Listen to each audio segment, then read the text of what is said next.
प्रिय सभी महोदयों और साथियों को नमस्कार। उम्मीद है आप सभी अच्छे होंगे। पिछले एपिसोड में हमने दूसरा अध्याय मंजिल की तलाश को सुना। ये सुनकर कैसा लगा कृपया कमेंट बॉक्स में लिखकर जरूर बताएं। अब तीसरा अध्याय सहकारिता के संग नए अवसर नई जिम्मेदारियां जीवन एक सफलता की ऊंचाई और पतन की गहराई से भरा हुआ है। इस यात्रा में हम सभी को संघर्ष का सामना करना पड़ता है। संघर्ष जीवन का एक महत्वपूर्ण पहलू है जो हमें उन चुनौतियों से लड़ने की ताकत प्रदान करता है जो हमारे लिए उपलब्ध नहीं होती हैं। संघर्ष हमारे जीवन का महत्वपूर्ण अंग है जो हमें सफलता के रास्ते पर आगे बढ़ने की प्रेरणा देता है।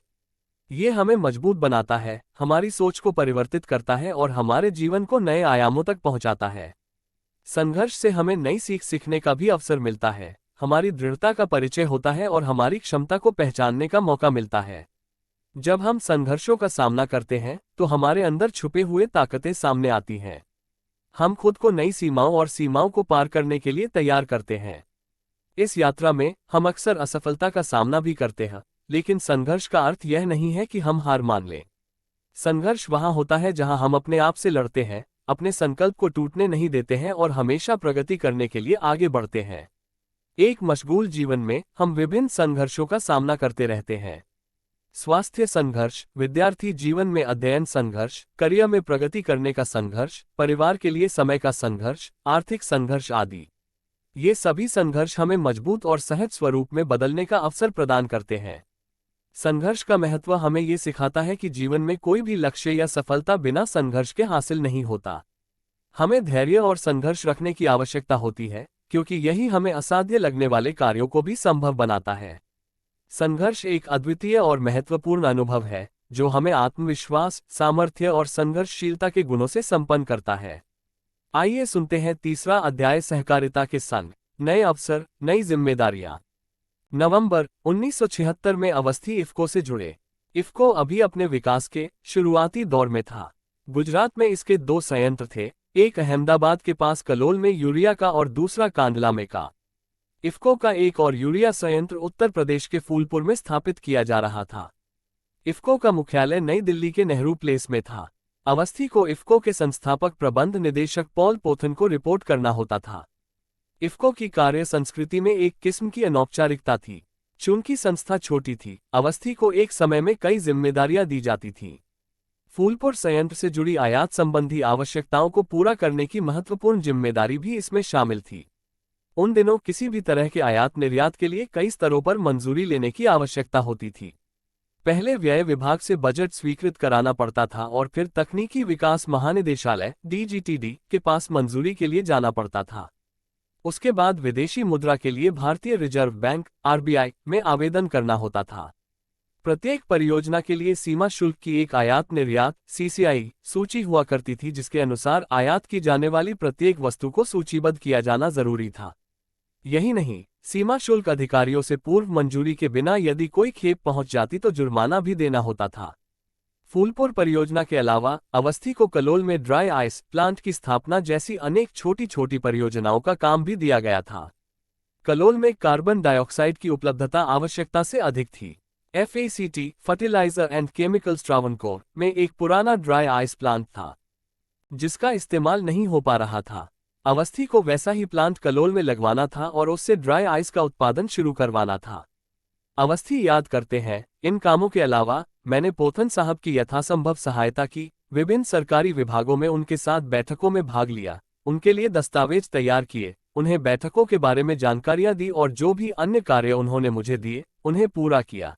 केबिन सेक्रेटरी और कार 197 में इफ्को का मुख्य कार्यालय इफ्को हाउस नेहरू प्लेस में ही एक नए भवन में स्थानांतरित हो गया। संस्था में अवस्थी के कार्यभार और महत्व को देखते हुए उन्हें उसी मंजिल पर एक केबिन आवंटित किया गया जिस पर पोथन स्वयं बैठा करते थे। यही नहीं, अवस्थी को कार्यालयीय सहायता के लिए एक सहायक सचिव भी मिला। अवस्थी के करियर में ऐसा पहली बार हुआ था जब उनके पास अपना केबिन और सचिव दोनों थे। उनका करियर तेज रफ्तार से आगे बढ़ रहा था। उनकी उम्र अभी मात्र 32 वर्ष थी। अवस्थी के लिए वर्ष 1977 और अधिक खुशियां लेकर आया। इसी वर्ष उन्होंने अपनी पहली कार एक सेकंड हैंड फिएट खरीदी। इस कार का नंबर उन्हें अब भी याद है। अवस्थी कहते हैं, मैं उस कार से अपने परिवार को आगरा घुमाने ले गया। माँ और बच्चों को ताजमहल और फतेहपुर सीकरी दिखाया। हम रात में आगरे में रुके और अगले दिन कानपुर चले गए। संकटमोचक की छवि इफ्को से जुड़ने के कुछ महीनों के भीतर ही अवस्थी की छवि संकटमोचक की बन गई। पोथन के लिए वे अब अपरिहार्य बन गए थे। हालांकि अवस्थी ओहदे में छोटे थे, संस्था के लिए जब भी कुछ खरीद की बात होती पोथन फाइल उन्हें भेज देते। लखनऊ के गोखले मार्ग में कार्यालय की जगह खरीदने में भी अवस्थी की महत्वपूर्ण भूमिका रही। कारोबार के विस्तार के क्रम में इफ्को 2 अनुबंधों पर काम कर रहा था, जिनमें से पहला हिंदुस्तान जिंक के साथ प्रस्तावित था।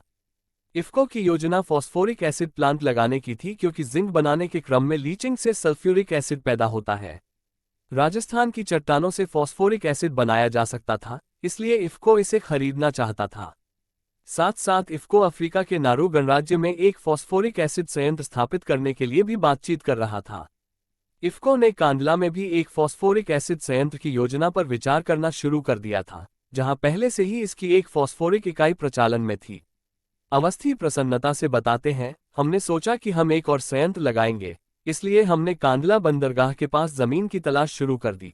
लेकिन इफ्को प्रबंधन ने भारत में फॉस्फोरिक एसिड का संयंत्र स्थापित करने का विचार जल्दी ही त्याग दिया, क्योंकि यह प्रोजेक्ट किफायती नहीं था। उस समय ट्यूनीसिया और मोरक्को जैसे देशों में कई नए संयंत्र स्थापित किए जा रहे थे। इसका सीधा मतलब ये था कि वैश्विक बाजार में अब फॉस्फोरिक एसिड की उपलब्धता और आपूर्ति की कोई दिक्कत नहीं होने वाली थी। कदाचित इसी वजह से हिंदुस्तान जिंक अब फॉस्फोरिक एसिड प्लांट लगाने के लिए इच्छुक नहीं दिख रहा था। आखिरकार नारू गणराज्य से भी बातचीत विफल ही रही, लेकिन इफ्को ने अपने कांडला प्लांट का विस्तार कर लिया। इसी बीच इफ्को ने सेनेगल में एक संयंत्र स्थापित करने पर ध्यान देना शुरू किया। सेनेगल में संयंत्र स्थापित करने के लिए परियोजना रिपोर्ट अवस्थी ने ही तैयार की थी। अवस्थी बताते हैं, मुझे ये समझने में देर नहीं लगी कि सरकार से कैसे बात करनी है, अपना काम कैसे निकालना है और किस तरह समय बर्बाद नहीं करना है।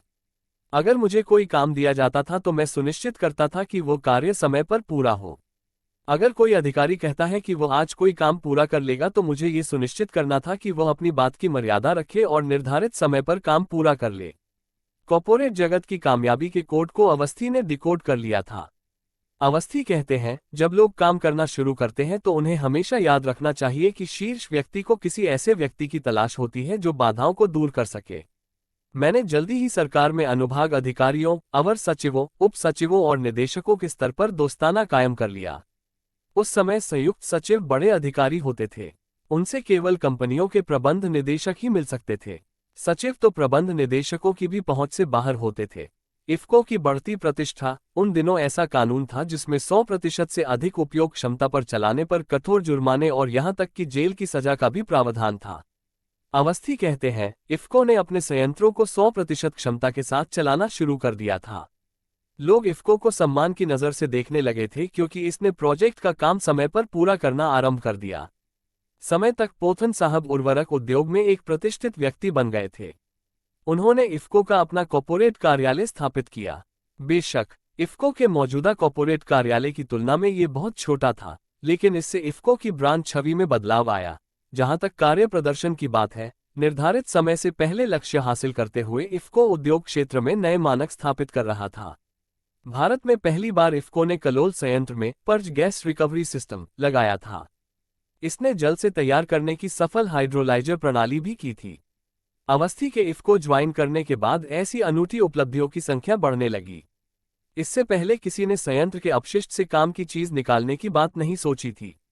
अवस्थी कहते हैं, हमने इंजीनियरों की तरह सोचना शुरू किया। दरअसल भारत को एक आधुनिक राष्ट्र बनाने के अपने सपने को साकार करने की राह पर वे तेजी से आगे बढ़ने लगे थे। इफ्को और भारतीय उर्वरक उद्योग को लेकर पोथन और अवस्थी का दृष्टिकोण था। पोथन के साथ उनकी गजब की जुगलबंदी थी।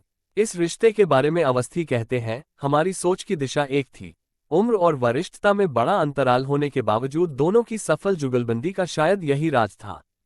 इफ्को टाउनशिप इफ्को चौक फको के अपने संयंत्रों के पास विशाल टाउनशिप थी, लेकिन दिल्ली एनसीआरए में इसकी कोई टाउनशिप नहीं थी, जबकि यहां इसका मुख्यालय था। इसकी एक बड़ी वजह यह थी कि राष्ट्रीय राजधानी क्षेत्र में जमीन महंगी थी। इफ्को ने हाउसिंग लोन स्कीम शुरू की थी, लेकिन उसमें कर्मचारियों ने दिलचस्पी नहीं ली, क्योंकि इसके तहत दिल्ली में प्लॉट या फ्लैट खरीदने के लिए दी जा रही राशि पर्याप्त नहीं थी। पोथन ने दिल्ली से सटे इलाकों में टाउनशिप बनाने के लिए भूखंड की तलाश शुरू की। उन्होंने अवस्थी को एक उपयुक्त स्थान खोजने की जिम्मेदारी सौंपी। एक दिन जमीन की तलाश में अवस्थी कार से एमजी रोड होते हुए गुड़गांव पहुंचे। उन्होंने वहां जमीन का एक बड़ा टुकड़ा देखा जहां अभी इफ्को चौक है। वायुसेना स्टेशन के निकट स्थित यह निर्जन भूमि लगभग बंजर थी। इफ्को ने यहां की 20 एकड़ जमीन के अधिग्रहण के लिए हरियाणा सरकार से बातचीत शुरू की। पूरी जमीन के लिए कीमत 41.7 लाख रुपये तय हुई। भुगतान की शर्तें आसान थी। 25% राशि का अग्रिम भुगतान किया जाना था और शेष राशि को 6 वार्षिक किश्तों में जमा करना था। जमीन के अधिग्रहण का काम सितंबर 1978 तक पूरा कर लिया गया। ये तय किया गया कि टाउनशिप के 2 मुख्य हिस्से होंगे। 10 एकड़ का एक हिस्सा उर्वरक प्रबंधन विकास संस्थान (FMDI) के लिए और दूसरा ऐसी उन्नत तकनीक है जिससे उनकी समस्या का समाधान हो सके।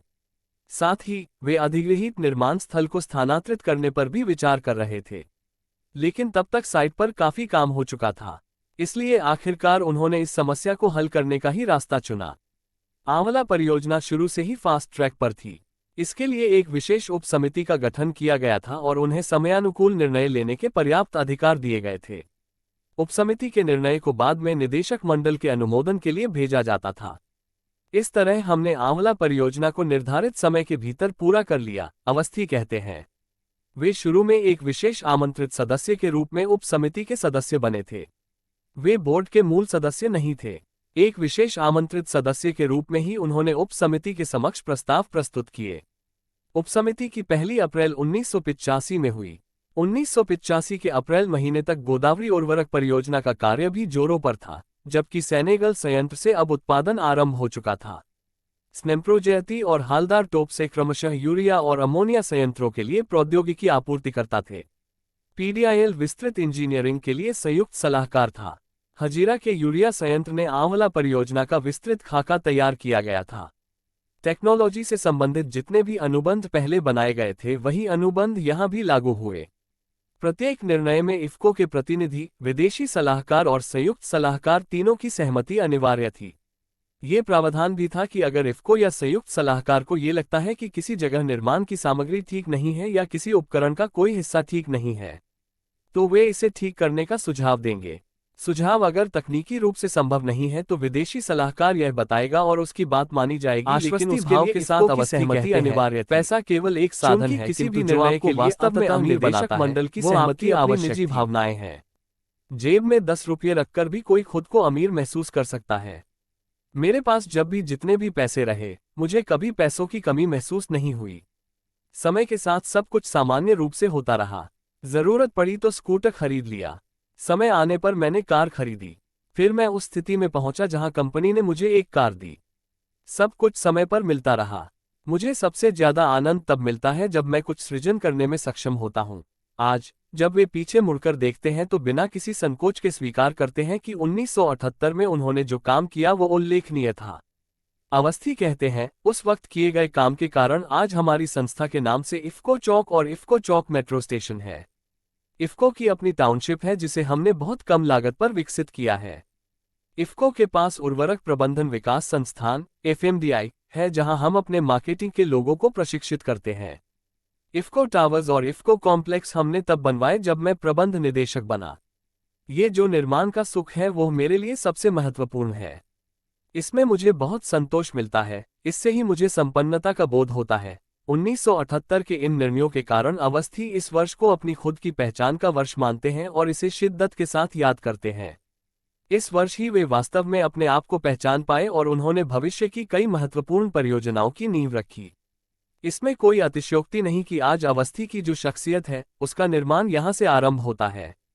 हजीरा में प्रतिस्पर्धा से लाभ 1970-170 के दशक का मध्य भारतीय उर्वरक उद्योग की प्रगति की दृष्टि से बहुत अहम है। 1973 में वैश्विक स्तर पर आए तेल संकट के कारण उर्वरक की कीमतें बहुत बढ़ गई थीं। भारत की खाद्य सुरक्षा के लिए उर्वरक महत्वपूर्ण थे, इसलिए सरकार ने किसानों को उचित दर पर उर्वरक उपलब्ध कराने के लिए सब्सिडी की शुरुआत की।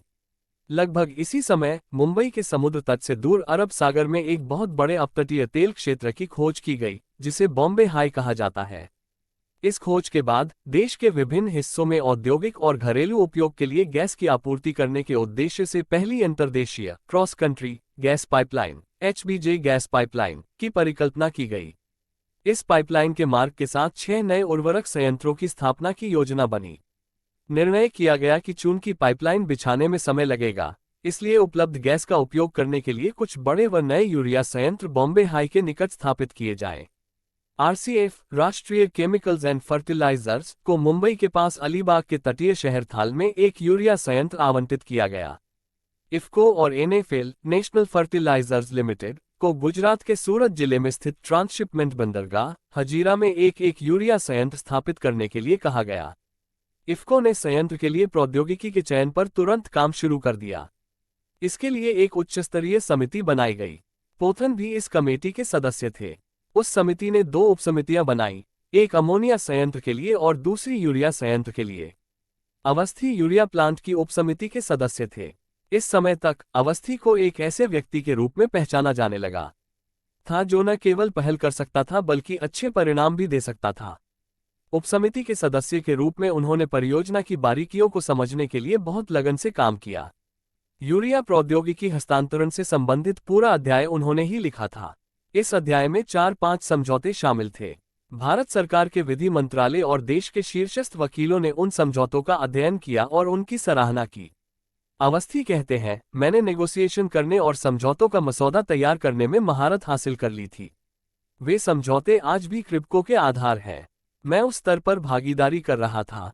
यूरिया प्लांट की उपसमिति का काम प्रौद्योगिकी का चयन करना और साथ में यह भी सुनिश्चित करना था कि यह प्रौद्योगिकी विदेशी सलाहकार से भारतीय सलाहकार projects and development India limited PDIL को पूरी तरह हस्तांतरित हो जाए। इसके मूल में यह उद्देश्य था कि आगे उर्वरक परियोजनाओं को डिजाइन करने और लागू करने में PDIL को आत्मनिर्भर बनाया जा सके। यूरिया के संयंत्रों के लिए इटालियन कंपनी स्निम्प्रोजेती की प्रौद्योगिकी का चयन किया गया। हजीरा के साथ ही मुंबई के पास थाल में RCF का भी यूरिया का संयंत्र लग रहा था। वे अमोनिया के 2 संयंत्र लगा रहे थे, इसलिए उन्होंने यूरिया के 4 स्ट्रीम रखे। हजीरा का एक ही संयंत्र था, इसलिए यहां यूरिया के 2 स्ट्रीम रखे गए। अवस्थी ने संयंत्र के सुचारू संचालन के लिए दोनों स्ट्रीम को एक दूसरे की मिरर इमेज बनाने का सुझाव दिया। यह एक नई संकल्पना थी। अवस्थी बताते हैं, इससे ये लाभ मिलने वाला था कि केवल एक नियंत्रण कक्ष से दोनों संयंत्रों की समूची प्रक्रिया को संचालित किया जा सकता था और इससे हमारे सलाहकार मंडल को दूसरी स्ट्रीम को फिर से डिजाइन करने की जरूरत नहीं पड़ती। इस तरह अवस्थी परियोजना में पूरी तरह रम गए। उन्हें इसके प्रबंधन के लिए यूरिया संयंत्र का प्रमुख नियुक्त किया गया। वे मिलान में स्निम्प्रोजेती के मुख्य कार्यालय गए, वहां 3 महीने तक अपनी टीम के साथ रहे और यूरिया संयंत्र के डिजाइन को अंतिम रूप प्रदान किया। हालांकि अवस्थी अब भी बहुत ऊंचे पद पर नहीं थे, इसके बावजूद पोथन और कृष्णन के साथ उन्हें कंपनी के उच्च प्रबंधन में शामिल कर लिया गया था। कृष्णन तब हजीरा परियोजना के प्रभारी और कार्यकारी निदेशक थे। इस दौरान अवस्थी ने भूमि अधिग्रहण में भी महत्वपूर्ण भूमिका निभाई। जमीन अधिग्रहण के सिलसिले में पोथन की टीम सूरत आई थी। अवस्थी कहते हैं, वहां एक वृक्ष था जिसे देखकर पोथन साहब ने कहा, ओह, ये सेहर का पेड़ है। वो पेड़ अफ्रीका से लाया गया था। हमने उस पेड़ को सुरक्षित बचाकर रखा। पर्यावरण संरक्षण का फैशनेबल दौर आने से कई दशक पहले ही हमने इस ओर ध्यान देना शुरू कर दिया था। प्रौद्योगिकी हस्तांतरण का केंद्र बड़ौदा को बनाया गया क्योंकि वहां PDIL का ऑफिस था और बड़ौदा सूरत के नजदीक था। यह मेरे लिए बेहद खुशी की बात है कि यह संयंत्र बहुत अच्छी तरह चल रहा है। वास्तव में ये बेहतरीन संयंत्र है। अब ये क्रिप्को के पास है। इफ्को से क्रिप्को और फिर इफ्को पोस्ट 1980 में इफ्को छोड़कर क्रिप्को के प्रबंध निदेशक बने। उसी वर्ष हजीरा संयंत्र क्रिप्को का हिस्सा बन गया और इफ्को की हजीरा परियोजना कार्यान्वयन समिति को भंग कर दिया गया। भंग की गई उप समितियों के अन्य सदस्यों के साथ अवस्थी को भी नई कंपनी में शामिल कर लिया गया। क्रिप्को के गठन से जुड़े घटनाक्रम को याद करते हुए अवस्थी कहते हैं, पोथन साहब के मन में शुरू से ये दुविधा थी कि हजीरा प्रोजेक्ट को इफ्को के तहत रखा जाए या इसके लिए इफ्को जैसी कोई दूसरी बहुराज्यीय सहकारी समिति बनाई जाए। इस दुविधा के निराकरण के लिए उन्होंने एक कोऑपरेटिव एग्रो ग्रुप की कल्पना की। उनका विचार ये था कि हजीरा संयंत्र के लिए एक अलग बहुराज्यीय सहकारी समिति बनाई जाए और फिर अगला संयंत्र इफ्को और इस नई समिति के संयुक्त स्वामित्व में लगाया जाए। पोथन साहब फर्टिलाइजर कोऑपरेटिव की एक श्रृंखला बनाना चाहते थे।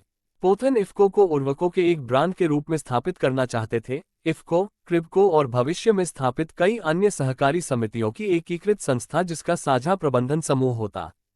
पोथन के प्रति गहरे सम्मान व विश्वास भाव के बावजूद अवस्थी को इस योजना की सफलता के बारे में संदेह था। उनका मानना था कि क्रिब्को की स्थापना करना व्यवहारिक नहीं होगा।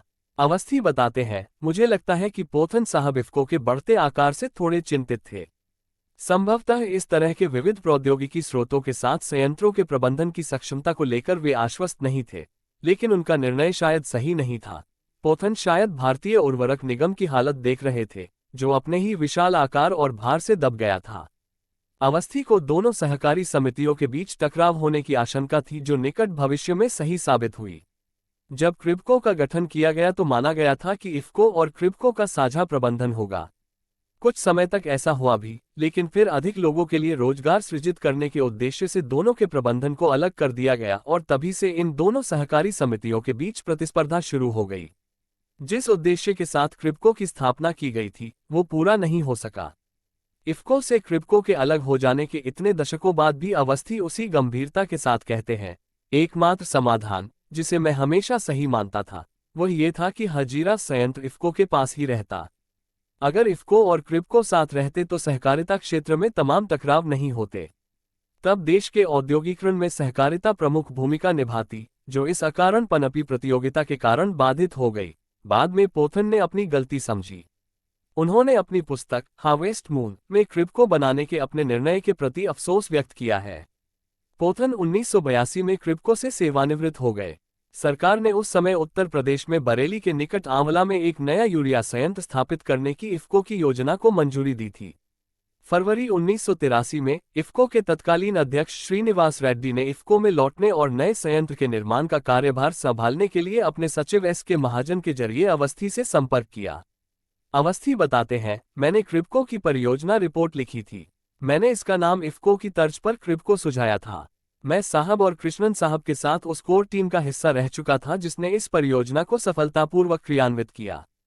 लेकिन मुझे हमेशा लगा कि क्रिब्को मेरे लिए छोटी संस्था है।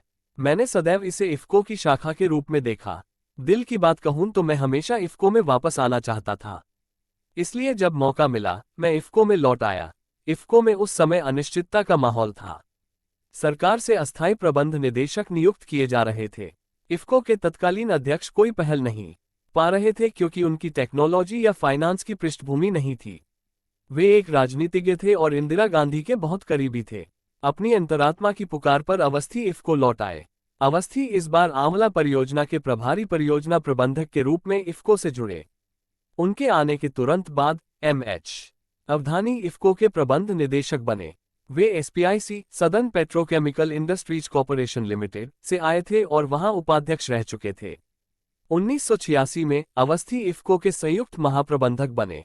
ये पद विशेष रूप से अवस्थी के लिए बनाया गया था। अब चूंकि अवस्थी परियोजना प्रबंधक थे, लिहाजा उन्हें महाप्रबंधक के समान अधिकार प्राप्त थे। कहा जा सकता है कि अब उनके करियर ने वास्तव में उड़ान भर ली थी। 3 परियोजनाओं पर एक साथ काम। अवधानी अब भी अपेक्षाकृत युवा और पर्याप्त ऊर्जावान थे। कुछ बड़ा करने का विजन और जज्बा उनमें था। अवधानी को अवस्थी भा गए। उन्होंने व्यावहारिक रूप से अवस्थी को आंवला परियोजना की पूरी रूपरेखा और निष्पादन की जिम्मेदारी सौंप दी। दक्षिण भारतीय होने के नाते नए प्रबंध निदेशक हिंदी में धारा प्रवाह नहीं बोल पाते थे। वे हिंदी समझ जाते थे किंतु बोलने में सहज नहीं थे। अवधानी को किसी ऐसे व्यक्ति की तलाश थी जो अच्छी हिंदी बोल सके। अवस्थी ने उनकी इस कमी को पूरा कर दिया। अवस्थी के पास पहले से ही सरकार के साथ मिलकर काम करने का अच्छा अनुभव था। वे युवा और मेहनती थे और सरकार में कई लोगों के साथ उनके अच्छे संबंध थे। अवधानी साहब चूंकि निजी क्षेत्र से सहकारिता में आए थे, जो उस समय सरकारी नियंत्रण में था, इसलिए मुझमें उन्हें एक भरोसेमंद मैनेजर दिखता था। अवधानी साहब के साथ बहुत अच्छा तालमेल बना और यहीं से मेरे अंदर का वास्तविक मैनेजर उभर कर सामने आया, अवस्थी हंसते हुए कहते हैं। 1983-84 में इफ़को ने एक साथ 3 परियोजनाओं पर काम करना शुरू कर दिया था। इनमें से एक थी आंवला परियोजना, दूसरी गोदावरी फर्टिलाइजर्स और तीसरी सेनेगल में आईसीएस परियोजना। सेनेगल परियोजना पर काम पहले ही शुरू हो चुका था, लेकिन एसपीआईसी और भारत सरकार के साथ इसकी न्यायसंगत हिस्सेदारी में भाग लेने की मंजूरी 1983 में मिली। तब इफ्को ने सेनेगल संयंत्र से उत्पादित फॉस्फोरिक एसिड को खरीदने पर सहमति व्यक्त की। श्रीनिवास रेड्डी, अवधानी और अवस्थी गोदावरी फर्टिलाइजर्स में भागीदारी से संबंधित बातचीत के लिए एन.टी. रामाराव से मिलने हैदराबाद गए। एन.टी. रामाराव राज्य विधानसभा का चुनाव जीतकर हाल ही में आंध्र प्रदेश के मुख्यमंत्री बने थे। रामाराव ने गर्मजोशी से उनका स्वागत किया और गोदावरी फर्टिलाइजर्स कंपनी में इफ्को की 25% और आंध्र प्रदेश सरकार की 26% हिस्सेदारी के प्रस्ताव पर सहमति दे दी। रामाराव ने शानदार लहजे में कहा, मैं बहुत खुश हूं कि आप लोग आंध्र प्रदेश आ रहे हैं। ये संयंत्र जरूर लगेगा। मैं आपको सारी सुविधाएं दूंगा। उन्होंने श्रीनिवास रेड्डी से तेलुगु में बातचीत की क्योंकि दोनों मूल रूप से तेलुगु भाषी थे। अवधानी भी तेलुगु भाषी थे, इसलिए हिंदी या अंग्रेजी में कोई बात नहीं हुई और अवस्थी उनके मध्य हुई बातचीत का एक शब्द भी नहीं समझ सके। अवस्थी अब तीनों परियोजनाओं आंवला, गोदावरी फर्टिलाइजर्स और आईसीएस सेनेगल में बड़ी भूमिका निभा रहे थे। मई 1984 में सेनेगल संयंत्र की कमीशनिंग हुई और फॉस्फोरिक एसिड की पहली खेप कांडला पहुंची। मई में ही गोदावरी फर्टिलाइजर्स के वित्तपोषण के लिए आईडीबीआई की मंजूरी प्राप्त हुई। आंवला संयंत्र की नींव फको ने ओईसीएफ, जापानी वित्तीय संस्थान एशियाई विकास बैंक एडीबी और डीएनआईडीए के साथ वित्तीय सहायता पाने के लिए बातचीत शुरू की। वे उदारीकरण से पहले के दिन थे जब विदेशी मुद्रा के लेन देन पर सरकार के साथ बातचीत की जानी आवश्यक थी और इस बाबत सीधे तौर पर संबंधित पक्षों के मध्य बातचीत नहीं की जा सकती थी। अवस्थी उन सभी चर्चाओं का हिस्सा रहे। इस बीच कंपनी ने गैस की आपूर्ति के लिए ओएनजीसी से भी बातचीत शुरू कर दी। कुल परियोजना लागत 730 करोड़ रुपये थी। विदेशी घटक 277 करोड़ रुपये था और भारतीय घटक 453 करोड़ रुपये था।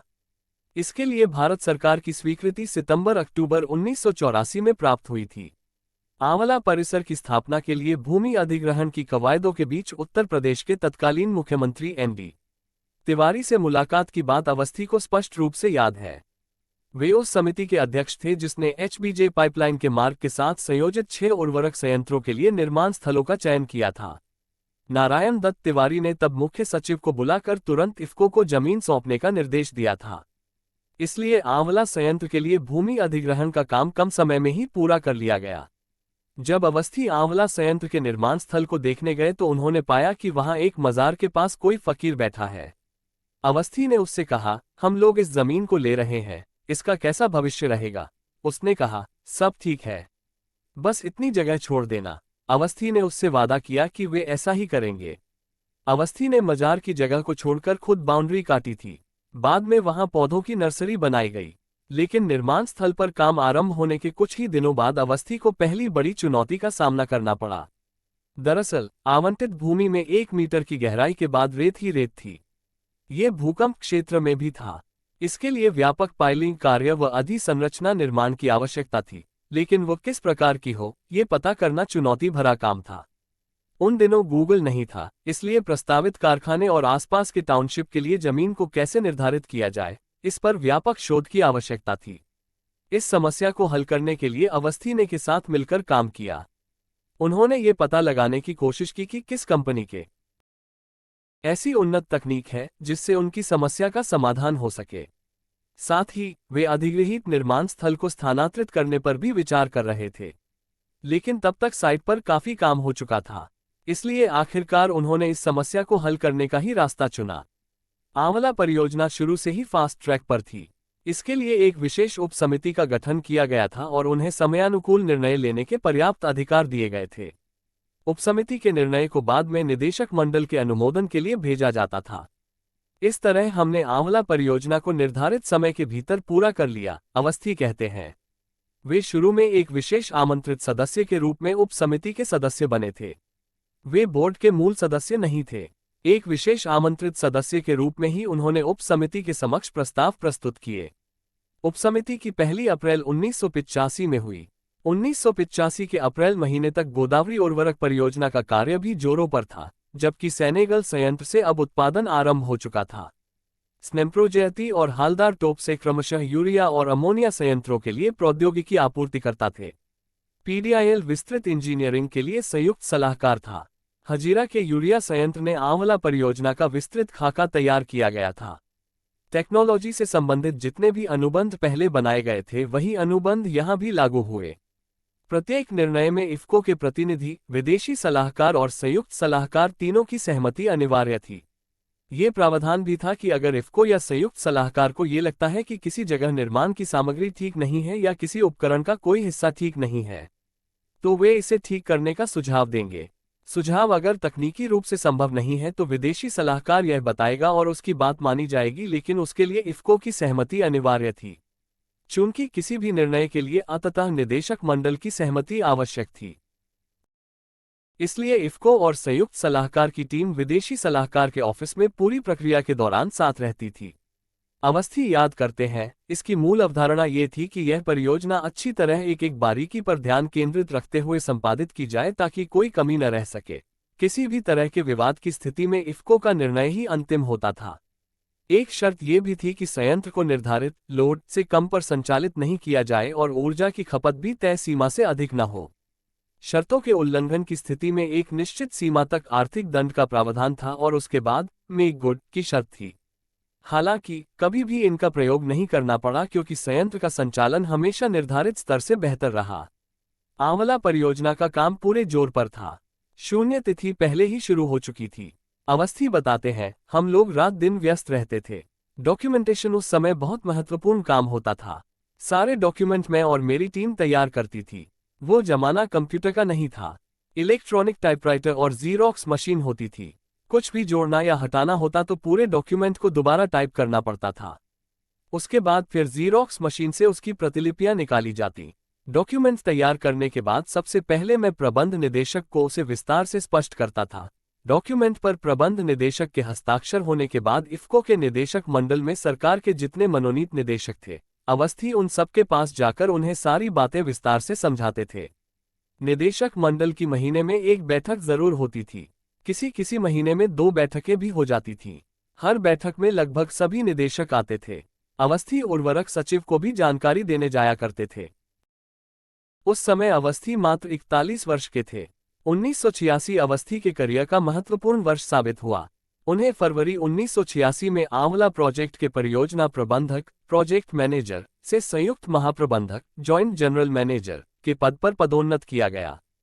फिर इसी साल नवंबर में उन्हें पीपीसीएल का सीएमडी, अध्यक्ष सह प्रबंध निदेशक नियुक्त किया गया। आंवला संयंत्र से मई 1988 में उत्पादन शुरू हो गया। अवधानी ने अवस्थी को उद्घाटन समारोह में आने के लिए विशेष पर निमंत्रण भेजा था। प्लांट का उद्घाटन करने तत्कालीन प्रधानमंत्री राजीव गांधी आए थे। यदि आप सुविधाएं देखेंगे तो आपको आंवला प्लांट के विस्तार का एहसास होगा। इस संयंत्र में एक सुंदर और सुव्यवस्थित टाउनशिप है जिसमें सुरक्षा व सहूलियत के पर्याप्त बंदोबस्त हैं। हमने संयंत्र को अवधानी साहब के साथ मिलकर इस तरह डिजाइन किया है कि इसमें अमोनिया संयंत्र की 2 धाराएं और यूरिया संयंत्र की 4 धाराएं प्रचालित हो सकती हैं, अवस्थी तनिक गर्व के साथ कहते हैं। अम्मा का जाना बतक अवस्थी की गृहस्थी दिल्ली में जम गई थी। देवीशंकर अवस्थी की असामयिक मृत्यु के गहरे सदमे से उबरकर अवस्थी परिवार आगे बढ़ चला था। कमलेश अवस्थी के बच्चों ने भी अपना मुकाम पा लिया था और वे सब के सब अपने जीवन में बहुत अच्छा कर रहे थे। अवस्थी भाई बहनों में सबसे छोटी रेखा दिल्ली विश्वविद्यालय में पढ़ाने लगी थी। मां दुर्गावती अब ज्यादातर अवस्थी के साथ दक्षिणी दिल्ली के शेख सराय में उनके डुप्लेक्स फ्लैट में रहती थीं। 4 मई 1985 का वो दुखद दिन था। अवस्थी रात के खाने के बाद कमरे में चले गए थे। उनके घरेलू सहायक ने उनके दरवाजे पर दस्तक दी और कहा कि मां उन्हें नीचे बुला रही हैं। अवस्थी अपनी पत्नी रेखा, अवस्थी की छोटी बहन का नाम भी रेखा है, के साथ नीचे उतरे। दुर्गावती अपने बिस्तर पर लेटी हुई थी।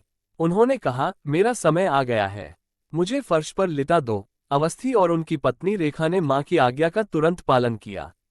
फिर उन्होंने कहा, नहीं रुको, चंद्र ग्रहण खत्म होने को है, मुझे नहाना चाहिए।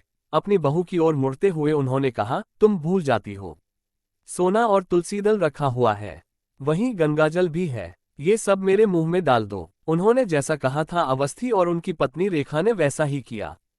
फिर उन्होंने अवस्थी के दोनों पुत्रों और अपने बड़े बेटे देवीशंकर अवस्थी के पुत्रों अर्थात अपने पौत्रों को देखने की इच्छा व्यक्त की।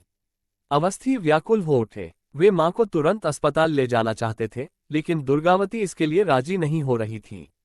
उन्होंने कहा, अब अस्पताल जाने का कोई मतलब नहीं है, मेरा अंत समय आ गया है। डॉक्टर को बुलाया गया और उन्हें अस्पताल ले जाया गया। तब तक वे होश खोने लगी थीं। अगली सुबह लगभग 5 बजे दुर्गावती ने अपनी अंतिम सांसें ली। अंतिम क्षणों में भी दुर्गावती बेटे का हाथ अपने हाथ में थामे हुई थी। अवस्थी मानते हैं कि उन्हें अपनी मां से चरित्र की दृढ़ता, उदारता और जीवटता का अप्रतिम गुण प्राप्त हुआ। अवस्थी कहते हैं, मां ने मुझे कुछ भी करने से कभी हतोत्साहित नहीं किया। हमारे पास ज्यादा पैसा नहीं था।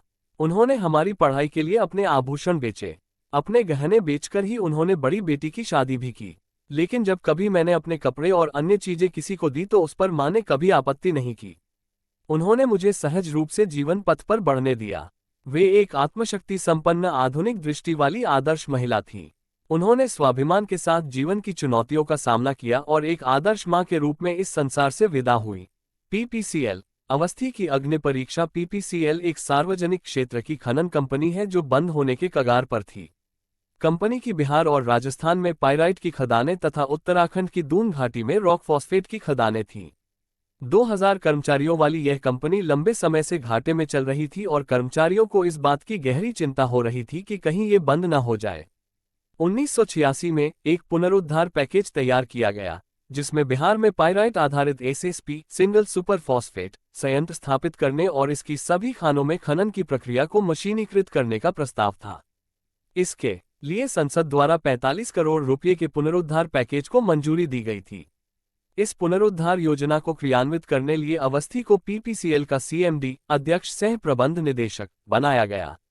के.डी. वासुदेव उस समय उर्वरक विभाग में सचिव थे। अवस्थी बताते हैं, उन्होंने मुझसे कहा, अवस्थी, आप आंवला में बहुत अच्छा काम कर रहे हो। पीपीसीएल एक खनन कंपनी है जो लंबे समय से घाटे में चल रही है। मैं चाहता हूं कि आप इसे पुनर्जीवित करें। अवस्थी पीपीसीएल के सीएमडी के चयन के लिए आयोजित साक्षात्कार में उपस्थित हुए। अवस्थी को ही चुना गया। अवस्थी थोड़े आशंकित थे। वे अभी युवा थे और उन्हें खनन क्षेत्र का कोई अनुभव नहीं था। उन्होंने वासुदेव से कहा, सर, मैं केवल 41 वर्ष का हूं, मेरे बच्चे छोटे हैं, अगर कंपनी बन जाती है तो मेरा भविष्य क्या होगा? लेकिन वासुदेव ने उनके किसी प्रश्न का जवाब नहीं दिया। उन्होंने कहा, आप कंपनी को पुनर्जीवित कर सकते हैं, इसलिए जाइए और ज्वाइन कीजिए। सर, मेरे प्रबंध निदेशक शहर में नहीं है, मैं अपना इस्तीफा किसे दूं? वासुदेव ने आदेश दिया, आप फोन पर इस्तीफा दें। उन दिनों उर्वरक सचिव बहुत शक्तिशाली अधिकारी हुआ करते थे। उनके फोन से मैंने अवधानी साहब से फोन पर इस्तीफा देने की बात की और अगले ही दिन पीपीसीएल में शामिल हो गया। वासुदेव नहीं चाहते थे कि कंपनी बंद हो, इसलिए उन्होंने पीपीसीएल को पुनर्जीवित करने में मुझे पूरा सहयोग दिया। उन्होंने मुझे राजीव गांधी के साथ अपॉइंटमेंट लेने में मदद की, प्रोजेक्ट के लिए बजट बढ़ाने में मेरी मदद की और पीपीसीएल में मुझे स्थापित करने में भी मदद की। उन्हें मुझ पर पूरा भरोसा था। अवस्थी कहते हैं, अवस्थी पहले दिन से ही काम में जुट गए। उन्होंने तुरंत आर.पी. सिंह को तलब किया जो प्रबंधक कार्मिक एवं प्रशासन विभाग का कार्यभार संभाल रहे थे। अवस्थी कर्मचारियों से संबंधित पूरी जानकारी चाहते थे। वे जानना चाहते थे कि किसी एक ग्रेड में कितने लोग हैं, कंपनी की संरचना कैसी है, भर्ती नीति, पदोन्नति नीति वगैरह कैसी है। आर.पी. सिंह ने अवस्थी को तत्कालीन वस्तुस्थिति से अवगत कराया। बकौल आर.पी. सिंह, इस गहन चर्चा के अंत में उन्होंने कहा, आपकी नीति स्पष्ट नहीं है, हमें नई नीति बनानी होगी। हमारे पास कितने केमिकल इंजीनियर हैं? सिंह ने जवाब दिया, सर, हमारे यहाँ एक भी केमिकल इंजीनियर नहीं है। अवस्थी को बड़ा आश्चर्य हुआ। यह इतनी बड़ी कंपनी है, यहाँ लगभग 2000 लोग काम कर रहे हैं, लेकिन हमारे पास एक भी केमिकल इंजीनियर नहीं है। सर, यह एक खनन कंपनी है, इसलिए ज्यादातर खनन कार्य से जुड़े लोग हैं। खनन मशीनों और उपकरणों के रखरखाव आदि के लिए कुछ मैकेनिकल और इलेक्ट्रिकल इंजीनियर हैं, बाकी सब कर्मचारी और मजदूर हैं। यह एक बड़ी चुनौती है। हमें नया प्लांट लगाना है और उसे चलाना है। हमें ऐसे लोगों की जरूरत है जिन्हें ये काम करने की योग्यता हो। अवस्थी ने एसएसपी प्लांट के लिए प्रोजेक्ट रिपोर्ट तैयार करने के आदेश दिए। जब अवस्थी ने रिपोर्ट देखी तो वे समझ गए कि जिस व्यक्ति ने ये रिपोर्ट बनाई है, उसे प्लांट चलाने का कोई अनुभव नहीं है। उन्होंने वहीं बैठकर सारा हिसाब लगाया और आर.पी. सिंह से कहा, हमें प्लांट लगाने और उसे व्यवस्थित ढंग से चलाने के लिए कम से कम 200 प्रशिक्षित लोगों की जरूरत पड़ने वाली है। आपको अगले 3 महीनों के भीतर इन लोगों की भर्ती करनी होगी। सिंह चौंक गए। उन्होंने कहा, सर, ऐसा करने के लिए अब समय बहुत कम है। क्यों? सार्वजनिक क्षेत्र में भर्तियों के लिए एक निर्धारित प्रक्रिया है जिसका पालन किया जाता है। सबसे पहले अखबार में विज्ञापन दिया जाता है और आवेदन करने के लिए 30 दिन का समय दिया जाता है। फिर शॉर्टलिस्टिंग होती है और साक्षात्कार के लिए पत्र जारी किए जाते हैं। साक्षात्कार के लिए उपस्थित होने के लिए न्यूनतम 15 दिन का समय दिया जाता है। फिर चयन के बाद ज्वाइनिंग के लिए 3 माह का समय दिया जाता है। इसलिए 3 महीने में इतने लोगों की भर्ती करना संभव नहीं है। अवस्थी भोजल प्रक्रियाओं को अपनी योजनाओं के आड़े आने देने वाले व्यक्ति नहीं हैं। उन्होंने कहा, यदि आप मेरी गति से काम नहीं कर सकते हैं तो मुझे किसी और की तलाश करनी होगी। अवस्थी की बातों से सिंह सिन्न से गए। स्थापित प्रक्रियाओं के साथ यह अवस्थी की पहली टक्कर थी और यह उनके करियर के दर्जनों उदाहरणों में से पहला था जब उन्होंने अपने लक्ष्यों को पाने के लिए लालफीताशाही के शिकंजे को तोड़कर सामान्य और व्यवहारिक दृष्टिकोण अपनाया।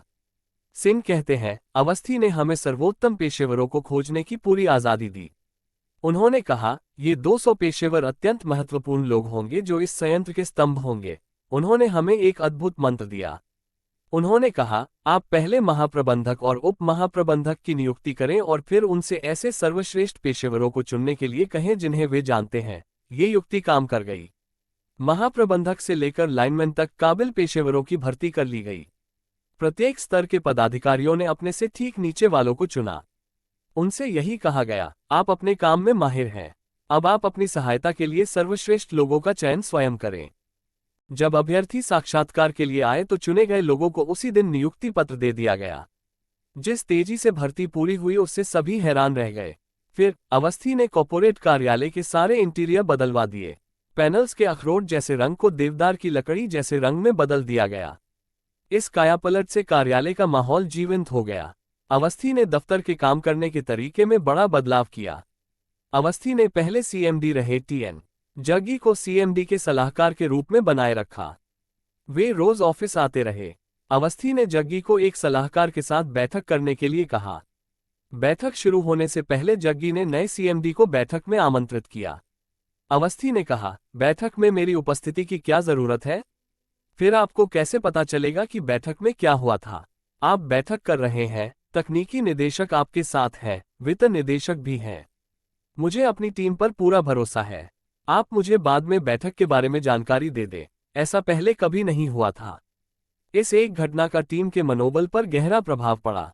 उन्हें लगने लगा कि नए सीएमडी को उन पर, टीम पर पूरा भरोसा है। कंपनी का जायजा लेने के बाद अवस्थी ने अनुमान लगाया कि पीपीसीएल को संयंत्र के लिए अतिरिक्त 40 एकड़ भूमि की आवश्यकता होगी। सिंह ने उनसे कहा, 40 एकड़ जमीन हासिल करना एक बड़ी चुनौती होगी। अवस्थी ने जवाब दिया, इसके बिना संयंत्र स्थापित नहीं किया जा सकता है। उन्होंने आगे कहा कि वे सर्वेक्षण के लिए जल्दी ही एमजोर का दौरा करेंगे। माफिया डॉन से मुलाकात। अवस्थी ने ट्रेन से एमजोर के निकटतम रेलवे स्टेशन डेहरी ऑन सोन की यात्रा की। उन दिनों सूर्यदेव सिंह धनबाद बेल्ट में कोयला माफिया के बतौर एक चर्चित व शक्तिशाली डॉन था। पूरे कोयलांचल में उसके नाम की थी। वह अवस्थी के सामने वाली बर्थ पर बैठा था और उसके दोनों निजी अंगरक्षक पिस्तौल और बंदूकों से लैस होकर प्रथम श्रेणी के उस डिब्बे की शेष 2 बर्थ पर जमे थे। पीपीसीएल प्रमुख ने मन ही मन सोचा, मैं कहां आकर फंस गया। थोड़ी देर बाद उन दोनों में बातचीत शुरू हुई। सर, आप सुरक्षा में यात्रा कर रहे हैं, आप कौन हैं? अवस्थी ने पूछा। मैं सूर्यदेव सिंह हूं। मेरे दुश्मन मुझे मारने की ताक में हैं, इसलिए मेरी बुकिंग कभी मेरे नाम से नहीं होती। आप देख सकते हैं, ये बुकिंग भी मेरे नाम पर नहीं है, लेकिन लोग पता लगा सकते हैं कि आप अपने नाम पर बुकिंग नहीं करते हैं। वे अब भी आपको नुकसान पहुंचाने के तरीके खोज सकते हैं। नहीं, मेरे बॉडीगार्ड कभी किसी को मेरे पास नहीं आने देंगे। क्या आपको लगता है कि जो व्यक्ति आपको मारने पर तुला हुआ हो, वह आपके अंगरक्षकों से भयभीत होगा? वह आपको जहरीली सुई चुभाकर आपकी जान ले सकता है। हाँ, आप सही कह रहे हैं। ईश्वर जीवन देता और लेता है। फिर माफिया डॉन ने पूछा, आप कहाँ जा रहे हैं? अवस्थी ने उसे अपनी नई नियुक्ति और इस यात्रा के उद्देश्य के बारे में बताया। सिंह ने कहा, ओह, यह एक नक्सल प्रभावित क्षेत्र है। आपको बहुत सावधान रहना होगा। आपको अपनी सुरक्षा के लिए अंगरक्षकों की भी आवश्यकता होगी। उसने अपने नए साथी से भोजन की पेशकश की। अवस्थी ने साथ भोजन किया। सूर्यदेव सिंह के साथ अवस्थी की यह एक यादगार यात्रा थी। पीपीसीएल में हलचल हरी ऑन सोन के कार्यालय परिसर में कुछ आवासीय कमरे थे। स्टेशन से वहां जाना, फ्रेश होना, साइट के लिए निकलने से पहले ये पता लगाना कि एमजोर में शांति है या नहीं, ये सुरक्षा के लिए निश्चित प्रक्रिया थी। पर अवस्थी ने सिंह से पूछा कि क्या एमजोर में कोई गेस्ट हाउस है? विश्राम गृह की जानकारी मिलते ही उन्होंने कहा, चलो वहां सीधे चलते हैं। 1 घंटे की ड्राइव में वे वहां पहुंच गए। अवस्थी ने प्लांट देखा, ऑफिस के लोगों से मिले और रात वहीं रुके। अगली सुबह वे लोगों से मिलने के लिए बस्ती में गए। सभी ने उन्हें ऐसे देखा जैसे वे नादिर शाह हों, क्योंकि यह खबर फैल गई थी कि कंपनी में छटनी होगी। हर कोई चिंतित और परेशान नजर आ रहा था। अवस्थी ने उस दोपहर सभी कर्मचारियों को बैठक के लिए बुलाया। अवस्थी ने उनसे कहा, देखिए, अगर आप मेरे साथ सहयोग करने के लिए तैयार हैं तो मैं भी कोशिश करूंगा और यह सुनिश्चित करूंगा कि किसी की नौकरी न जाए। सभी ने सहयोग करने पर सहमति जताई। क्या आप सब वो करेंगे जो मैं आपसे करने के लिए कहूंगा? अगर मैं आपसे यहाँ एक झील खोदने के लिए कहूं तो क्या आप ऐसा करेंगे? उन्होंने संवेद स्वर में कहा, हाँ। एक बात और, जो भी 55 वर्ष से अधिक उम्र के हैं, वे ईमानदारी से अपनी उम्र बता दें। आप सब यहाँ रोज एक पेड़ लगाएंगे और हम यहाँ एक झील बनाएंगे। आरसीएफ में तीसरी बड़ी समस्या भी थी। ऐसा लग रहा था कि पूरी कंपनी खरीदारी करने की होड़ में है। जब भी उन्होंने टोका, उन्हें बताया गया, ये खरीदारी जरूरी है। अन्य मुख्य कार्यकारी अधिकारियों के विपरीत, जो अपना सारा समय प्रायः बैठकों और वातानुकूलित कक्षों में बिताना पसंद करते हैं, अवस्थी प्रत्येक स्थान का अनुभव प्राप्त करने के लिए अपने संयंत्रों के परिसर में घूमना पसंद।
फिर उन्होंने संक्षेप में अपनी योजना की रूपरेखा के बारे में बताया।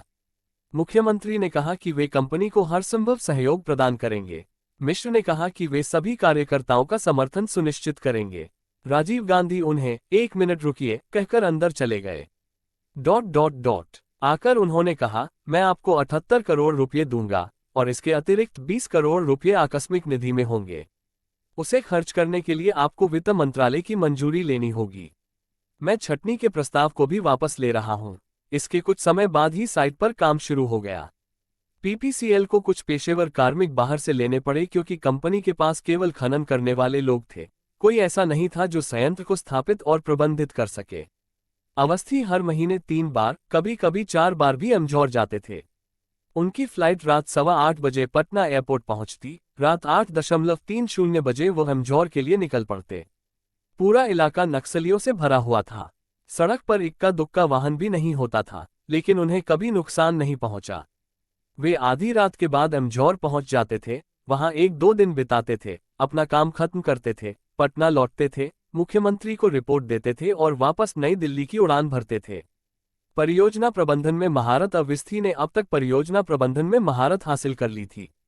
उन्होंने जुआरी में डॉक्टर सिकची और इफ्को में पॉल पोथन की कार्य पद्धति को आत्मसात किया था। आंवला परियोजना के प्रभारी के रूप में अर्जित अनुभवों का इस्तेमाल वे अमझौर परियोजना में कर रहे थे। वहां उनके स्वभाव की जो विशेषताएं देखने को मिली, वे थीं स्पष्टवादिता, बला की दूरदर्शिता और व्यक्तिगत खतरों का सामना करने का साहस। अवस्थी ने वहां जो सबसे पहला काम किया, वो था यूनियनों के साथ बिना किसी कूटनीति के बातचीत। अपनी वरिष्ठ टीम की सलाह के खिलाफ जाते हुए उन्होंने यूनियनों को आश्वासन दिया कि किसी की नौकरी नहीं जाएगी। इसका सुखद परिणाम ये हुआ कि यूनियन के नेताओं ने कहा, अगर हमारी नौकरी नहीं जाती है तो आप जो भी कहेंगे हम करने के तैयार हैं। हम आपको कभी निराश नहीं करेंगे। फिर अवस्थी ने 40 एकड़ जमीन लेने की ठान ली। वे जल्दी में थे और सार्वजनिक क्षेत्र की धीमी गति वाली प्रक्रियाओं के लिए उनके पास समय नहीं था। इसलिए उन्होंने आपातकालीन प्रावधानों के तहत भूमि का अधिग्रहण का निर्णय लिया। गांव वालों को बुलाकर कहा गया, जो अपनी जमीन देगा उसे कंपनी में रोजगार मिलेगा। माल की आवाजाही के लिए बहुत सारे ट्रक चलने लगेंगे। आपको व्यापार के अधिक अवसर मिलेंगे। कई दौर की बैठकें हुईं। गांव के प्रमुख लोगों को भरोसे में लिया गया। आखिरकार उन्होंने इसमें अपना लाभ देखा और वे अपनी जमीन देने के लिए तैयार हो गए। रोहतास के तत्कालीन जिलाधिकारी ने बातचीत में महत्वपूर्ण भूमिका निभाई। उन्होंने ही सुझाव दिया था कि चूंकि कागजी कार्यवाही में समय लगेगा, इसलिए इस बीच परियोजना कार्य हेतु किसानों को 80% अग्रिम देकर जमीन पर कब्जा कर लिया जाए। अवस्थी ने ऐसा ही किया और तुरंत काम शुरू हो गया। लेकिन उनके इन अपरंपरागत तरीकों ने एक अजीब समस्या को जन्म दिया। सरकार में बैठा कोई भी विश्वास नहीं कर पा रहा था कि 1 महीने में इतना काम और विशेष रूप से भूमि अधिग्रहण किया जा सकता है। उन्हें किसी घोटाले की आशंका थी। मामले की जांच के लिए 2 सदस्यीय कमेटी का गठन किया गया। इस समिति ने परियोजना को विस्तार से देखा, निविदा दस्तावेज, आदेश, बिल, सब कुछ देखा, जांचा और बहुत प्रभावित हुए। नतीजतन जांच समिति ने बहुत अनुकूल रिपोर्ट लिखी। समस्या को सुलझाने और परियोजना कार्यान्वयन के अवस्थी के कौशल की परीक्षा एक बार फिर होने वाली थी। मामला ये बना कि अब शेल नामक निम्न श्रेणी के पाइराइट के उचित निपटान की बात आई। ये खनन में प्राप्त उच्च ग्रेड पाइराइट का एक उप उत्पाद है, जिसमें सल्फर होता है और जो मिट्टी को खराब करता है। पाइराइट से निकलने वाला सल्फर कुओं में जा रहा था। अमजौर में एक तरफ खड़ी पहाड़ियां हैं, बीच में संयंत्र है और नीचे सोन नदी है। ढलान लगभग लंबवत है। पाइराइट की खदानें पहाड़ियों में हैं। जब पाइराइट का खनन किया जाता है तो उसमें से सल्फर रिसता है, लेकिन इसके उपचार की कोई व्यवस्था नहीं थी। जब वर्षा होती थी तो पहाड़ियों का सारा पानी कुएं में बह जाता था। सल्फर ने मिट्टी को अम्लीय बना दिया था और इसका खेती पर खराब असर पड़ रहा था। नतीजा ये हुआ कि आम लोगों की स्थिति दयनीय होने लगी। पहले ही इलाके में घोर गरीबी थी और नक्सलवाद की पैठ गहरी थी। अवस्थी के दिमाग में विचार आया, सोन नदी से पानी लाओ और झील को भर दो। झील का पानी नीचे रिसता रहेगा और पानी से गंधक निकलकर कुओं को साफ करता रहेगा। यह विचार पाइराइट से सल्फ्यूरिक एसिड बनाने और फिर सल्फ्यूरिक एसिड से एसएसपी बनाने के दौरान आई समस्या से निपटने के लिए सोचा गया था। लुर्गी नामक एक जर्मन कंपनी प्रौद्योगिकी आपूर्तिकर्ता थी। अवस्थी ने उनसे कहा, हमें शेल का उपयोग करने का कोई तरीका खोजना होगा, अन्यथा संयंत्र अधिक समय तक नहीं टिकेगा। उस कंपनी का कहना था कि ये संभव नहीं है। सल्फ्यूरिक एसिड बनाने की प्रक्रिया में पाइराइट को रोस्टर में गलाया जाता है। उन्होंने कहा, निम्न श्रेणी के पाइराइट को गलाने के लिए रोस्टर आवश्यक तापमान तक नहीं पहुंच सकता है। अवस्थी का कहना था कि वे मुख्य रोस्टर के साथ एक अतिरिक्त रोस्टर लगाएं और मुख्य रोस्टर में अतिरिक्त तापमान लाने का प्रयास करें। उन्हें यह विचार पसंद आया। उन्होंने इस पर शोध किया और 1 महीने के भीतर अवस्थी को सूचित किया कि यह किया जा सकता है। अतिरिक्त रोस्टर और 40 एकड़ भूमि के अधिग्रहण से परियोजना लागत में 20 करोड़ रुपये की वृद्धि हो गई। अवस्थी ने जी जान लगाकर बजट स्वीकृत करा लिया। इधर पाइराइट खनन जारी रहा और उधर भूमि तेजी से बंजर होती जा रही थी। अवस्थी ने आशंका जताई कि संयंत्र में सुधार होने से पहले ही स्थानीय स्तर पर स्थिति बहुत खतरनाक हो सकती है। यह आशंका सच भी हुई। एक दिन उग्र ग्रामीणों ने डंडे लहराते हुए अवस्थी की कार घेर ली। उनके साथ कार की पिछली सीट पर आरपी सिंह थे। अवस्थी जान की परवाह न करते हुए कार की छत पर चढ़ गए और जोर से बोले, आप सब कृपया मेरी बात सुने। मैं एक बड़ी संस्था में उच्च पद पर था। मुझे एक चुनौती के साथ यहाँ भेजा गया है। अगर यह प्रोजेक्ट यहाँ आता है तो इससे आपके पूरे इलाके को बड़ा फायदा होगा। हम यहाँ काम करने के लिए बाहर से लोगों को नहीं लाएंगे। आपको नौकरी मिलेगी, आपको व्यवसाय करने के अवसर प्राप्त होंगे। भीड़ में से एक नेतानुमा व्यक्ति आगे आया और बोला, हमारे खेत बर्बाद हो गए हैं। हम यहाँ किसी को कुछ नहीं करने देंगे। अवस्थी ने कहा, इस परियोजना से आपको भी लाभ होगा। अगर आप इस बारे में हमारे साथ चर्चा करना चाहते हैं तो आप हमारे कार्यालय में आ जाइए, हम बात करेंगे। यदि आप मेरी बात से सहमत नहीं हैं तो मुझे अभी और यहीं बता दें, मैं आज ही वापस चला जाऊंगा। यहाँ प्लांट नहीं लगाया जाएगा। भारी खतरे के बीच उनके इस स्पष्ट बयान और अदम्य साहस के प्रदर्शन ने भीड़ के मूड को बदल दिया और वे सब रास्ते से हट गए। जब वो स्थानीय नेता बात करने कार्यालय आया तो अवस्थी ने उस पर हल्ला बोल दिया। उन्होंने कहा, आप एक नेता हैं और अपने क्षेत्र को नष्ट करने पर तुले हुए हैं। इससे वो बेचारा सन्न रह गया। आप ऐसा कैसे कह सकते हैं? मैंने अपने क्षेत्र के लिए बहुत कुछ किया है। इस तरह के विरोध प्रदर्शनों से किसे फायदा होगा? आप समझे नहीं और हंगामा करने लगे। ये कुछ देर तक चलता रहा। अंत में नेता ने कहा, हम आपका समर्थन करेंगे। फिर वो अपने लोगों के लिए नौकरी की मांग करने लगा। अवस्थी ने कहा, वो समय बाद में आएगा। नौकरियां आपके लोगों के पास ही आएंगी। पहले हम अपना काम शुरू करते हैं। इस तरह मामला सुलझा और काम शुरू हुआ। सभी ठेकेदारों को मोबिलाइजेशन एडवांस दिया गया। पीपीसीएल के लिए यह नया अनुभव था। शुरुआत में वित्त निदेशक ने इस विचार का विरोध किया। अवस्थी ने कहा, आप उनसे परफॉर्मेंस बॉन्ड लेते हैं, इसलिए आपको उन्हें एडवांस देना चाहिए। इससे उनका उत्साह बढ़ेगा। उन्होंने निर्देश दिए कि ठेकेदारों के साथ सम्मानपूर्वक व्यवहार किया जाना चाहिए और उन्हें सभी आवश्यक सुविधाएं और सहायता दी जानी चाहिए। देहरी से एमजोर के बीच 35 किलोमीटर के मार्ग पर ठेकेदारों को हर तरह की सुविधा उपलब्ध कराई गई। उनके रहने के लिए कई मकान किराए पर लिए गए। सिंह कहते हैं, वहां जो उत्साह का माहौल बना वो अद्वितीय था। संयंत्र मसीमा से 1 महीने स्थापित कर लिया गया। पीपीसीएल के इतिहास में पहली बार निदेशक मंडल ने कर्मचारियों को उनकी कड़ी मेहनत के पुरस्कार के रूप में 1 महीने का अतिरिक्त वेतन देने का फैसला किया। 1 महीने का अतिरिक्त वेतन देने की यह प्रथा तब तक जारी रही जब तक अवस्थी पीपीसीएल के सीएमडी रहे। देवीलाल से मुलाकात पीसीएल में एसएसपी प्लांट मार्च 1989 में चालू हुआ था और उसी साल नवंबर में 9वीं लोकसभा के चुनाव हुए थे। वीपी सिंह भारत के प्रधानमंत्री बने और देवीलाल उप प्रधानमंत्री बने। देवीलाल ने कृषि मंत्रालय अपने पास रखा। उर्वरक विभाग को भी वे अपने मंत्रालय के अंतर्गत ले आए, जो पहले रसायन और उर्वरक मंत्रालय के अधीन था। इसका असर पीपीसीएल पर पड़ा। अमझौर सासाराम निर्वाचन क्षेत्र में आता है। जगजीवन राम की बेटी मीरा कुमार को हराकर छेदी पासवान ने वहां से चुनाव जीता। पासवान पीपीसीएल में कर्मचारी संघ के अध्यक्ष बनना चाहते थे और उनको लगता था कि अवस्थी उनके रास्ते में बाधाएं डाल रहे हैं। इससे पासवान अवस्थी से नाराज थे। छेदी पासवान ने अवस्थी पर जातिवाद करने आरोप लगाया। उन्होंने कई सांसदों द्वारा हस्ताक्षरित एक पत्र प्रधानमंत्री को भेजा, जिसमें उन्होंने अवस्थी पर भ्रष्टाचार का आरोप लगाते हुए तत्काल जांच की मांग की। जीवन में पहली बार अवस्थी का जाति की राजनीति से सामना हो रहा था।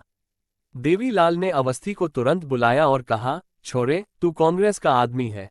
अवस्थी बोले, ताऊ जी, हम सरकार के नौकर हैं। तब कांग्रेस की सरकार थी, अब आपकी सरकार है। उन्होंने कहा, नहीं, मुझे पक्का पता है, तू कांग्रेस का आदमी है। ताऊ जी, आप भी तो पहले कांग्रेस में थे। वे हंसे और बोले, अच्छा, जवाब देना जानता है। उनकी पत्नी डर के मारे चीख पड़ी। चुप रहो, वो पर चिल्लाया। एयर होस्टेस और क्रू मेंबर्स अपहरणकर्ता से मिन्नतें करने लगे। उन्होंने उसे खाने पीने की चीजें पेश की, लेकिन उसने कुछ भी लेने से मना कर दिया। नहीं, मैं कुछ नहीं खाऊंगा, विमान को वापस लखनऊ चलो। अवस्थी ने रेखा से फुसफुसाकर कहा, यह आदमी मुझे सिरफिरा लगता है। मेरा दिल कर रहा है उसे एक जोरदार थप्पड़ मारूं और उसका बम छीन लूं। बकवास बंद करो, वे बोली। विमान को वापस लखनऊ ले जाया गया।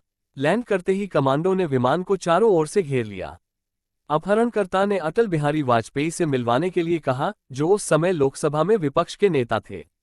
जगन्नाथ मिश्रा के बेटे ने कहा, मुझे वॉशरूम जाना है। अपहरणकर्ता ने मना कर दिया। मैं और नहीं रुक सकता, ये जगह गंदी हो जाएगी। उसने निवेदन किया। ठीक है, जाओ। अपहरणकर्ता नर्म पड़ गया। यह एक एवरोप्लेन था, जिसके बाथरूम में इमरजेंसी एग्जिट था। उसने दरवाजा खोला और कमांडो को अंदर आने का इशारा किया। समान कद काठी के कमांडो में से एक ने उसके कपड़े पहन लिए और आकर सीट पर बैठ गया। रेखा बेहद डरी हुई थी। कमांडो, जो अवस्थी के ठीक पीछे बैठा था, फुसफुसाया, अपनी पत्नी को संभालिए, मैं उसे शूट करने जा रहा हूं। अवस्थी ने पत्नी का हाथ मजबूती से पकड़ रखा था। कमांडो ने गोली नहीं चलाई, इसके बजाय उसने अपहरणकर्ता पर झपट्टा मारा और उसे दिया। बम नकली था और आटे का बना था। जय हिंद दोस्तों। माननीय डॉक्टर अवस्थी जी के जीवन आधारित पुस्तक संघर्ष का सुख का 3रा अध्याय यही समाप्त होता है। सुनकर कैसा लगा, यहाँ कमेंट बॉक्स में लिखकर जरूर बताएं। लेते हैं आपसे विदा, मिलते हैं अगले एपिसोड में लेकर एक नए संघर्ष की कहानी। इफ्को की कमान, प्रगति तकनीक का आदमी हूँ और मैं एक ऐसी जगह जा रहा हूँ जहाँ खच्चर माल धोते हैं। अवस्थी जब इस वाकये को याद करते हैं तो हंस पड़ते हैं। पीपीसीएल में शामिल होते ही अवस्थी ने रोपवे विशेषज्ञ श्री आगा को बुलाया और उनसे कहा, सर, क्या आप मेरे लिए रोपवे बना सकते हैं? तारांकन, आप रोपवे क्यों बनवाना चाहते हैं? श्री आगा ने पूछा। मैं अपनी कंपनी में खच्चरों को नहीं देख सकता। यह 18वीं शताब्दी का विचार है। मैं उस कंपनी का अध्यक्ष नहीं हो सकता जहां खच्चर माल ढोते हैं। रोपवे स्थापित किया गया और खच्चरों को छुट्टी दे दी गई। इससे दुर्माला की खदानों में उत्पादन और लाभ दोनों में वृद्धि हुई। अवस्थी ने कंपनी की हरावाला स्थित खदानों का भी उन्नयन किया। देहरादून का ऑफिस किराए के भवन में था। उस भाड़े की इमारत की हालत बहुत खराब थी। उसके मालिक चाहते थे कि पीपीसीएल इसे खाली कर दे। अवस्थी ने उनसे कहा, आप अपनी संपत्ति हमें क्यों नहीं बेच देते? हम आपको उचित पैसा देंगे। ये भू संपत्ति 2 एकड़ में थी और पीपीसीएल ने इसे 7-8 लाख रुपये में खरीद लिया। अवस्थी ने परेशान करने वाली लालफीताशाही को सिरे से खारिज कर दिया। अवस्थी बतलाते हैं, मैंने ये सब कुछ अपनी पहल पर किया और वह भी उस संस्थान में जो पूरी तरह सरकार के नियंत्रण में था। मैं जो भी करना चाहता था उसमें मुझे पूरा सहयोग मिला है। बेशक मुझे निदेशक मंडल को सब कुछ समझाना होता था, लेकिन जब उन्होंने देखा कि सकारात्मक परिणाम आ रहे हैं तो उन्होंने भी मेरा समर्थन किया। इफ्को में भी उनका अनुभव कुछ ऐसा ही रहा जब वो सरकार द्वारा नियंत्रित था।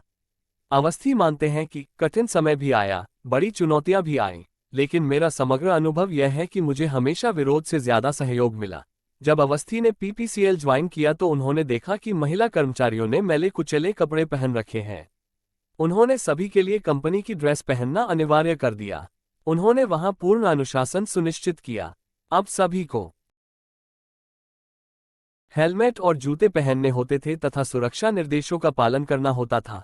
अवस्थी ने उनसे कहा, मैं किसी भी ऐसी चीज को बर्दाश्त नहीं करूंगा जिससे लोगों की सुरक्षा और जान खतरे में पड़े।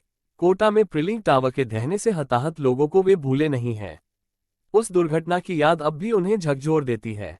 उन्होंने पीपीसीएल में पहली बार अधिकारियों के अधिकारों को रेखांकित करने वाला दस्तावेज पावर ऑफ ऑफिसर्स तैयार किया, जिसमें बताया गया कि अधिकारी अपनी शक्तियों का प्रयोग कैसे करेंगे। उन्होंने ये भी फैसला किया कि वे कम से कम फाइलें देखेंगे। बकौल अवस्थी, मेरा काम भविष्य के लिए योजना बनाकर कंपनी का विस्तार करना है। मेरा काम छोटे छोटे खर्चों के लिए फाइलों पर समय बर्बाद करना नहीं है। उन्होंने एक सीमा तय करते हुए कहा कि इससे कम खर्च के लिए उनकी मंजूरी की आवश्यकता नहीं होगी। अनुभव की प्रयोगशाला पीपीसीएल के अनुभवों से उन्होंने कई महत्वपूर्ण सबक सीखे, जिसने जीवन के प्रति उनके दार्शनिक दृष्टिकोण को आकार दिया। अवस्थी कहते हैं, पीपीसीएल की कहानी हर जगह की कहानी के समान ही है। आप कहीं विकास करने जाते हैं, वहां आप सकारात्मक और नकारात्मक दोनों शक्तियों का सामना करते हैं। सकारात्मक शक्तियां निष्क्रिय रहती हैं जबकि नकारात्मक शक्तियां हावी रहती हैं।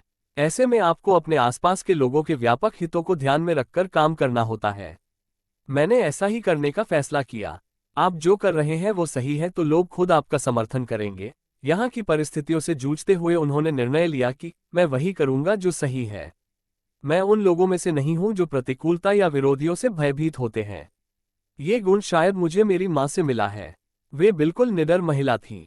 मैं किसी से नहीं डरता और भगवान के सिवा किसी के सामने कभी सिर नहीं झुकाता। मैं सभी से बात करता हूं और सबसे अत्यंत सम्मान के साथ व्यवहार करता हूं। लेकिन अगर कोई सोचता है कि वो मुझे दबाव में ला सकता है तो वो गलत है।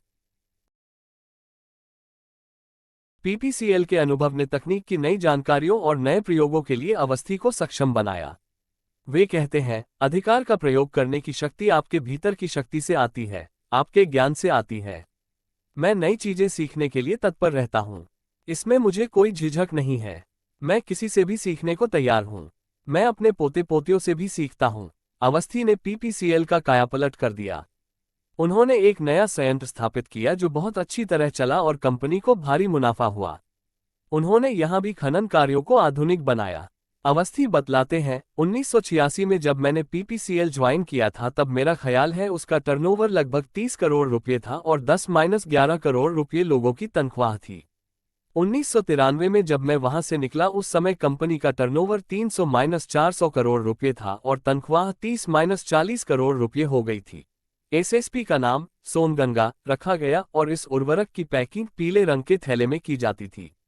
चूंकि पीपीसीएल सोन नदी के तट पर है और सोन आगे चलकर गंगा में मिल जाती है, इसलिए एसएसपी का नाम सोनगंगा सबको पसंद आया। बैग का रंग पीला इसलिए रखा गया कि एसएसपी में सल्फर है और सल्फर का रंग पीला होता है। उससे पहले बाजार में कभी पीला बैग नहीं आया था। आरसीएफ का अतिरिक्त प्रभार पीपीसीएल में उनके बेहतरीन काम को देखते हुए सरकार ने अवस्थी को आरसीएफ राष्ट्रीय केमिकल्स एंड फर्टिलाइजर्स लिमिटेड के अध्यक्ष सहप्रबंध निदेशक का अतिरिक्त प्रभार सौंप दिया। आरसीएफ सार्वजनिक क्षेत्र की एक महत्वपूर्ण कंपनी है जो यूरिया, कॉम्प्लेक्स उर्वरक और औद्योगिक रसायनों का निर्माण करती है। मुंबई के पास ट्रॉम्बे और थाल में इसके उत्पादन परिसर हैं। पीपीसीएल एक सी शेड्यूल कंपनी थी, जबकि अवस्थी को बी शेड्यूल में पदोन्नत किया गया था। आरसीएफ एक ए शेड्यूल कंपनी है। भारत में सार्वजनिक क्षेत्र की कंपनियों का वर्गीकरण निवेश, नियोजित पूंजी, शुद्ध बिक्री के आधार पर अनुसूची ए, बी, सी और डी के रूप में किया गया है। शुद्ध लाभ, कर्मचारियों की संख्या, इकाइयों की संख्या, राष्ट्रीय महत्व, प्रौद्योगिकी का स्तर, रणनीतिक महत्व और कई अन्य कारक इस वर्गीकरण में मायने रखते हैं। अनुसूची ए की कंपनियां सबसे बड़ी और सबसे महत्वपूर्ण होती हैं। इसके बाद अनुसूची बी की कंपनियां और फिर अनुसूची सी और अनुसूची डी की कंपनियां आती हैं। अवस्थी को शेड्यूल ए कंपनी का प्रभार दिया जाना उनकी कार्यकुशलता को बड़ी मान्यता प्रदान करने जैसा था। ये स्वाभाविक रूप से बहुत से लोगों के बीच नाराजगी का कारण भी बना। अवस्थी ने बताया, जब मैं आरसीएफ में शामिल हुआ तो मुझे बहुत विरोध का सामना करना पड़ा। अव्वल तो मैं पीयर रैंकिंग में इतना वरिष्ठ नहीं था, मैं अभी अपेक्षाकृत युवा था। दूसरे, आरसीएफ एक ऐसी संस्था थी जहां व्यवस्थित रूप से काम नहीं होता था। अवस्थी कहते हैं, मैं पहले संगठन की संरचना को व्यवस्थित करता हूं, पैरामीटर सेट करता हूं और सभी के अधिकारों और जिम्मेदारियों को परिभाषित करता हूं। आरसीएफ में उन्होंने सबसे पहले संस्था को सुव्यवस्थित किया और सभी की जिम्मेदारियां तय की। उदाहरण के लिए, थाल के संयंत्र में पर्याप्त लोग नहीं थे। जूनियर अधिकारी संयंत्र चला रहे थे जबकि वरिष्ठ अधिकारी चेंबूर में बैठे थे। अवस्थी ने इस व्यवस्था को बदल दिया। यहां भी उन्होंने पावर्स ऑफ ऑफिसर्स, अधिकारियों के वित्तीय व प्रशासनिक अधिकार लिखे और यह सुनिश्चित किया कि संगठन में हर जगह अनुशासन का सख्ती से पालन किया। आरसीएफ में दूसरी बड़ी समस्या वहां कई मजदूर यूनियनों की मौजूदगी थी। कई श्रमिक संघ थे, उनमें से एक था मथारी वर्कर्स यूनियन। बाल ठाकरे इसके अध्यक्ष थे और वे बहुत आक्रामक थे। हालांकि कंपनी में कार्यकाल के दौरान अवस्थी का कभी भी ठाकरे की यूनियन से सामना नहीं हुआ।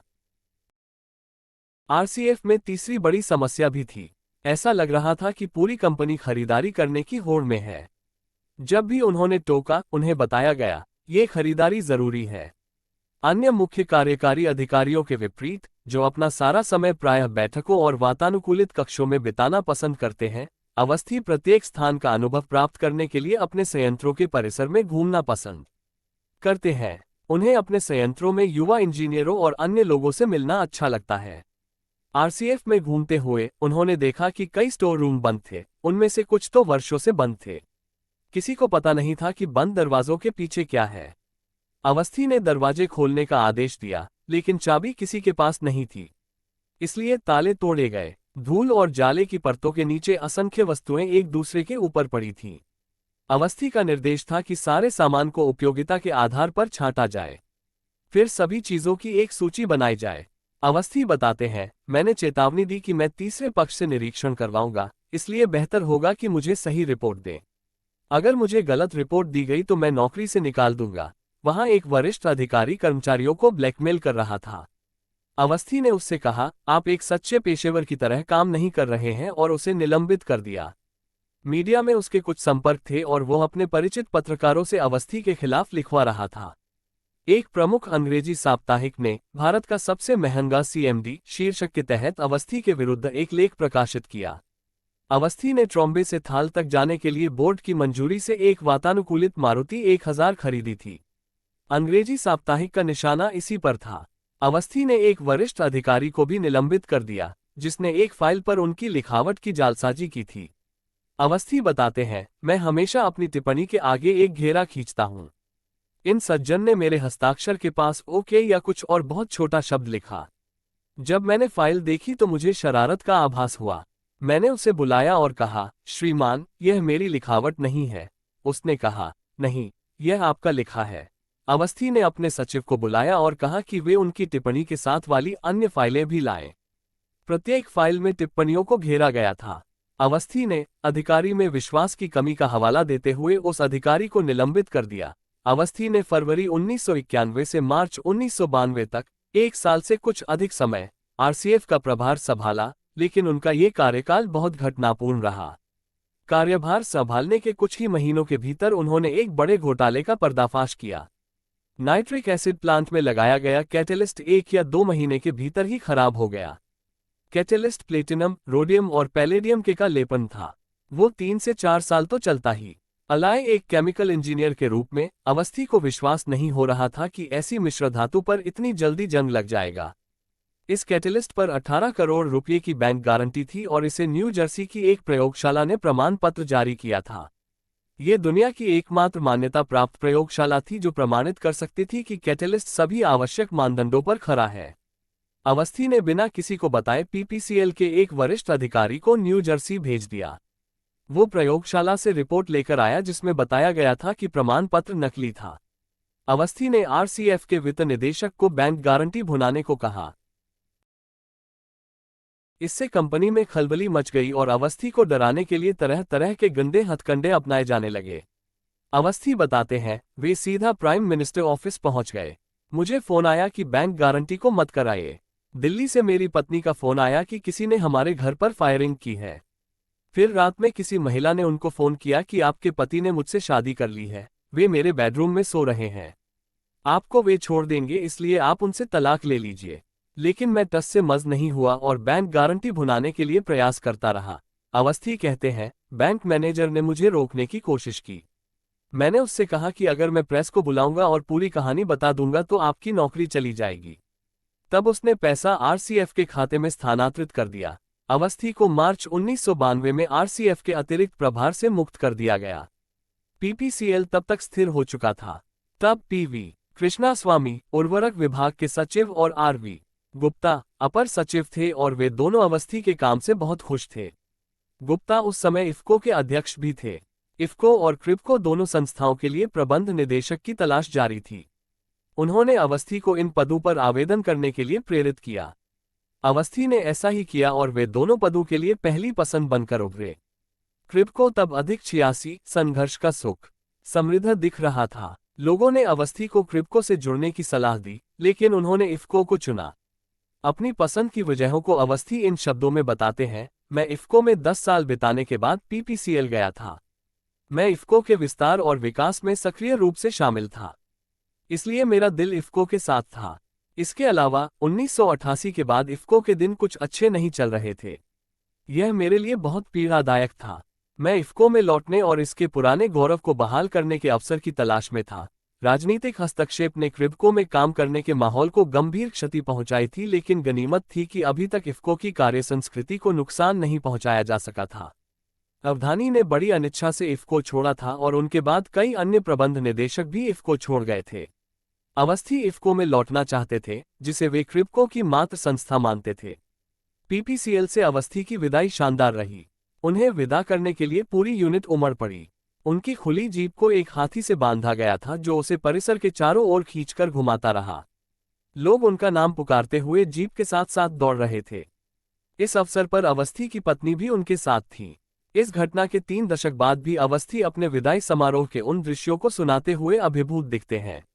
अपहरण जो अपहरण नहीं था। अवस्थी का टिकट पटना लखनऊ दिल्ली फ्लाइट में बुक किया गया था। विमान में कई राजनेता सीताराम केसरी, रामदुलारी सिन्हा, जगन्नाथ मिश्र के बेटे और भी कई गण्यमान्य सवार थे। जब विमान लखनऊ से रवाना हुआ तो एक व्यक्ति खड़ा हो गया। उसने अपने हाथ में बम जैसी कोई चीज दिखाते हुए कहा, मेरे हाथ में बम है, जैसा मैं कहता हूं वैसा करो, नहीं तो मैं विमान को उड़ा दूंगा।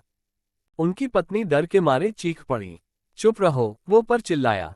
एयर होस्टेस और क्रू मेंबर्स अपहरणकर्ता से मिन्नतें करने लगे। उन्होंने उसे खाने पीने की चीजें पेश की, लेकिन उसने कुछ भी लेने से मना कर दिया। नहीं, मैं कुछ नहीं खाऊंगा, विमान को वापस लखनऊ चलो। अवस्थी ने रेखा से फुसफुसाकर कहा, यह आदमी मुझे सिरफिरा लगता है। मेरा दिल कर रहा है उसे एक जोरदार थप्पड़ मारूं और उसका बम छीन लूं। बकवास बंद करो, वे बोली। विमान को वापस लखनऊ ले जाया गया। लैंड करते ही कमांडो ने विमान को चारों ओर से घेर लिया। अपहरणकर्ता ने अटल बिहारी वाजपेयी से मिलवाने के लिए कहा, जो उस समय लोकसभा में विपक्ष के नेता थे। जगन्नाथ मिश्रा के बेटे ने कहा, मुझे वॉशरूम जाना है। अपहरणकर्ता ने मना कर दिया। मैं और नहीं रुक सकता, ये जगह गंदी हो जाएगी। उसने निवेदन किया। ठीक है, जाओ। अपहरणकर्ता नर्म पड़ गया। यह एक एवरोप्लेन था जिसके बाथरूम में इमरजेंसी एग्जिट था। उसने दरवाजा खोला और कमांडो को अंदर आने का इशारा किया। समान कद काठी के कमांडो में से एक ने उसके कपड़े पहन लिए और आकर सीट पर बैठ गया। रेखा बेहद डरी हुई थी। कमांडो, जो अवस्थी के ठीक पीछे बैठा था, फुसफुसाया, अपनी पत्नी को संभालिए। मैं उसे शूट करने जा रहा हूं। अवस्थी ने पत्नी का हाथ मजबूती से पकड़ रखा था। कमांडो ने गोली नहीं चलाई, इसके बजाय उसने अपहरणकर्ता पर झपट्टा मारा और उसे दिया। बम नकली था और आटे का बना था। जय हिंद दोस्तों। माननीय डॉक्टर अवस्थी जी के जीवन आधारित पुस्तक संघर्ष का सुख का तीसरा अध्याय यही समाप्त होता है। सुनकर कैसा लगा, यहाँ कमेंट बॉक्स में लिखकर जरूर बताएं। लेते हैं आपसे विदा, मिलते हैं अगले एपिसोड में लेकर एक नए संघर्ष की कहानी। इफ्को की कमान, प्रगति की उड़ान।